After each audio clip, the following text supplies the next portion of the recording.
Ça fait toujours plaisir de vous retrouver pour vous informer, mesdames et messieurs. Bonjour et bienvenue à ce bulletin d'information. Les membres du gouvernement soumis le pragmatisme dans la recherche des résultats par le président de la République. Une recommandation faite à travers son discours lu par la première ministre. C'était à l'issue de la clôture du séminaire du gouvernement hier mardi au Palais de la Nation. Reportage signé Patrick Issobongese-Bokuma.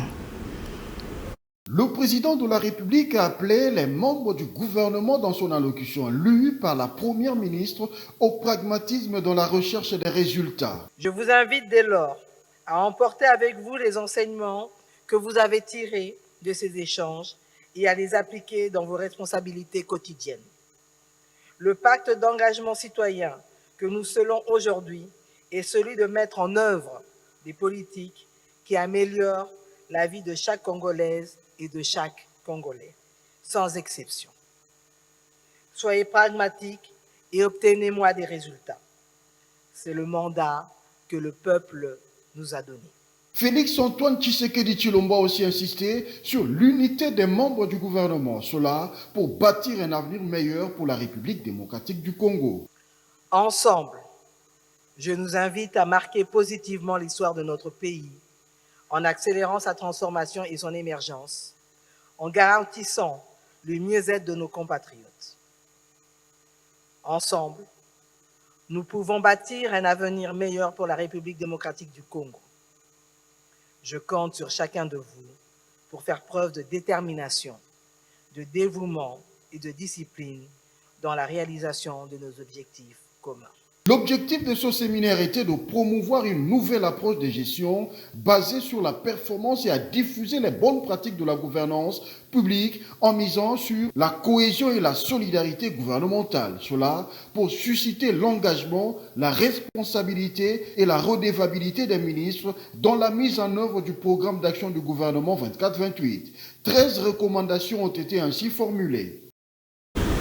Dans l'actualité également, ouverture ce mercredi 24 juillet devant la cour militaire de la Gombe du procès contre Corneille Nangaa et ses complices. Ces derniers doivent répondre de leurs activités terroristes, des crimes de guerre et des hautes trahisons perpétrées dans l'Est de la République. C'est ce qu'a annoncé le ministère de la Justice et Garde des Sceaux.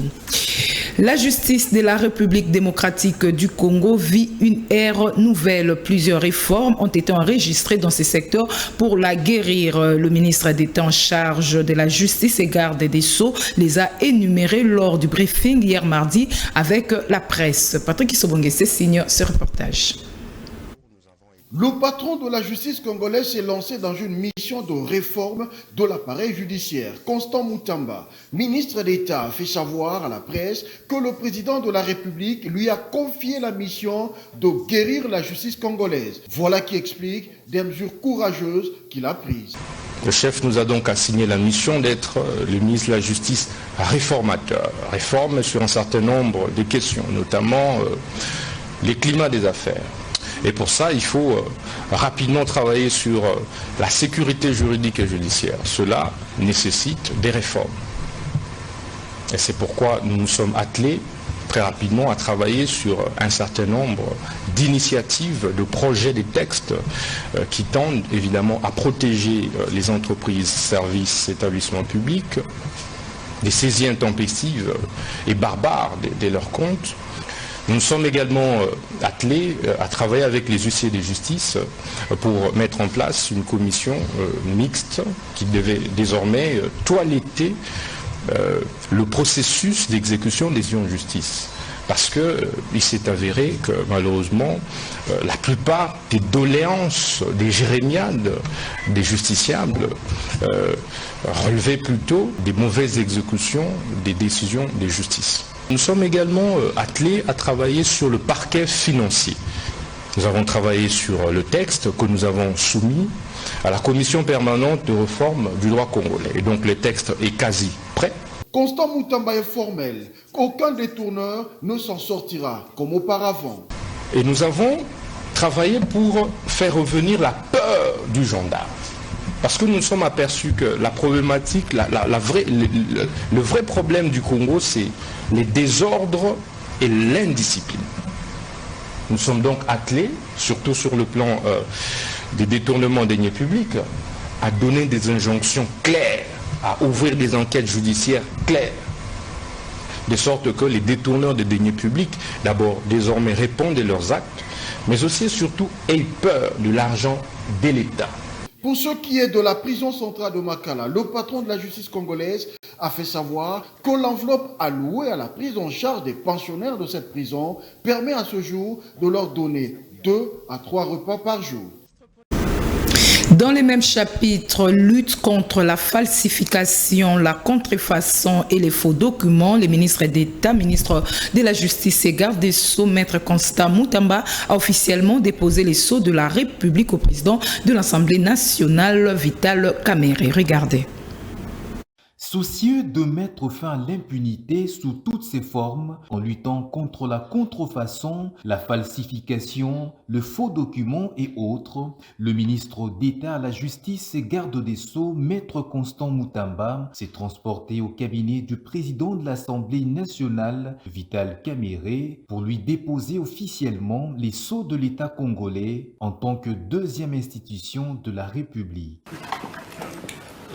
Honorable président de l'Assemblée nationale, comme vous le savez, le chef de l'État nous a nommé ministre de la Justice et garde des Sceaux.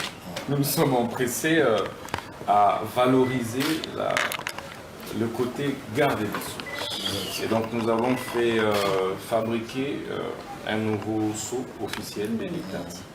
Et nous vous remercions pour avoir été la première personnalité à solliciter du garde des Sceaux officiellement le sceau officiel de la République. Et donc, nous l'avons commandé auprès des Chani Metal, et voici le sceau officiel de l'Assemblée nationale. Merci. Ok, voilà. Il est là. Très bien. Merci beaucoup.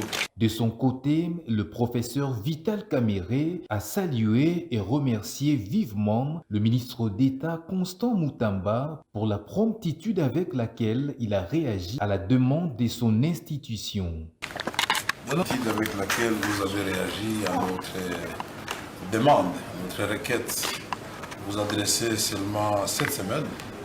Et aujourd'hui, nous avons déjà les sceaux officiels. C'est l'occasion de demander aussi aux autres institutions qui ont des cachets ou des sceaux abîmés ou qui ont fait fabriquer ailleurs de se conformer à la Constitution, puisque vous êtes ministre d'État et garde des sceaux d'auto, les sceaux de l'État officiels, à moins à laquelle chaque institution doit venir de vous. Merci, on va en faire bon usage. À peine nommé à la tête de la justice congolaise, le travail qu'abat le ministre d'État Constant Moutamba est apprécié à sa juste valeur par les Congolais.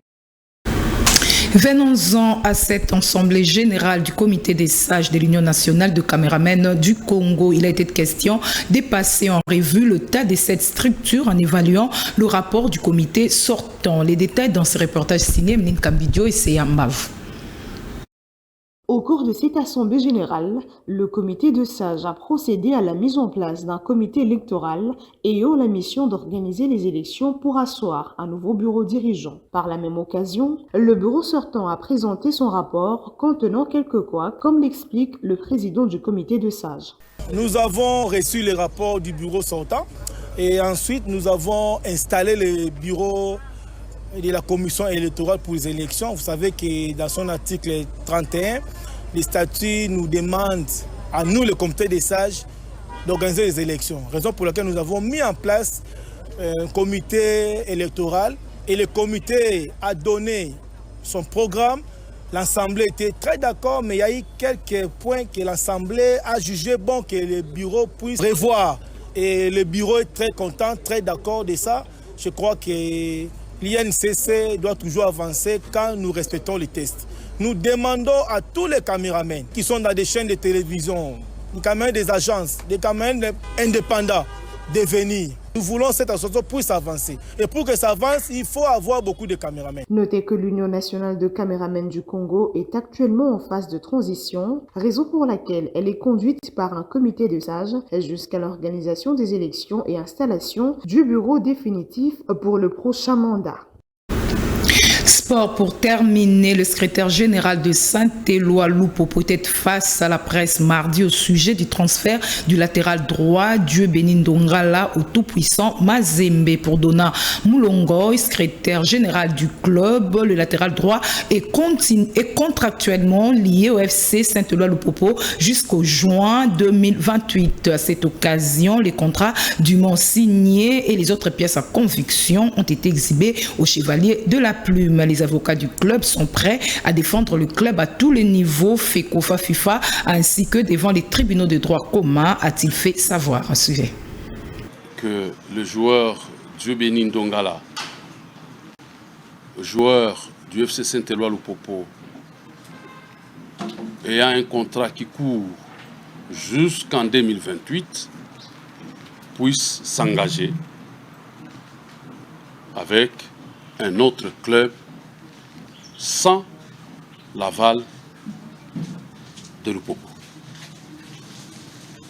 Et nous dénonçons cette supercherie et nous promettons que nous n'allons pas laisser passer cette situation comme ça. Lupopo va user de tous ses droits pour réclamer la réparation. Voilà qui met fin à ces bulletins d'information. Mesdames et messieurs, merci de nous avoir suivis. Bonne suite des programmes sur la télévision du Repos.